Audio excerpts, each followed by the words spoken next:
Kev G weather overview, and we are finally getting rid of this unsettled weather pattern as the atmosphere dives into more of a typical spring-like pattern around here, thankfully. This upper air storm is making its way out, and we're going to be setting ourselves up for a very fine spring weekend to open the month of May. And I think, for the most part, the weather over the next 7 to 10 days is going to be characterized by systems moving along their merry way and not really giving us too much trouble, and a noticeable increase in the temperatures.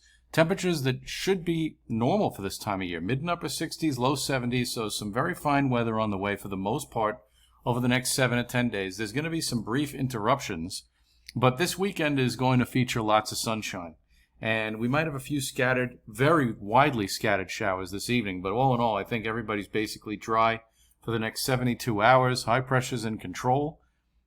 And then we have a little weak system that moves through Monday morning that could provide the area with showers during the morning rush, but then it goes off and we actually warm up, and I think the clouds will dissipate rather quickly, and we'll get into some sunshine again on Monday with highs making a run at the mid 70s. Tuesday we have another system working through, and this again is going to come in the early part of the day, and that could bring some showers for a few hours before noontime, before it gets out of here. And I think the second half of Tuesday is not going to be bad at all, and we'll probably make a run at mid and upper 60s again. And then high pressure is in control. It's a big high. It's 1026, sitting over the northeast part of the United States. This is what you like to see.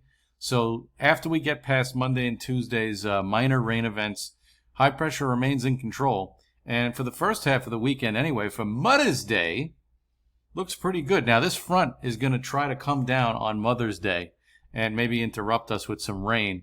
And that may get hung up, but depending on how that high settles down, we could end up seeing that delayed a bit, and that would be really nice as we celebrate Mom. Now, for the early part of next week, it looks like once that front goes by, we get back into some fair weather. And the overall pattern is completely different this time with the upper air storm moving off the coast. This is what it looks like at 18,000 feet. And you can see that really don't have any major issues as far as upper lows or anything sitting over the area. So the weather's going to be quite stable, quite spring-like for the most part. Not a lot in the way of precipitation. And this is going to carry the day. This is all the way out to the 14th. So in a general sense, despite the fact we'll have a few interruptions, we are going to have a much nicer weather pattern coast to coast, it looks like, as spring really takes hold across the area. Now, as far as temps go, this is tomorrow's highs, a lovely day, 70 degrees, and right around where we should be this time of year. Sunday, a bit warmer with highs around 75. Monday, same thing, despite the fact we have those early morning showers. And then Tuesday, we cool it down a little, but still highs around 70 with, again, another shot at some early morning showers. And then for Wednesday, highs around 66 with fair skies. So not a bad deal overall. This is going to be a much more improved weather pattern. Overall, we've got high pressure in control, especially after Tuesday. And this weekend is going to be delightful to open up the first weekend of May. And I think we'll salvage next weekend for the most part. We'll have to watch that front for late in the weekend around Mother's Day, and we'll see what happens with that. But overall, it's looking like a nice setup the next 7 to 10 days.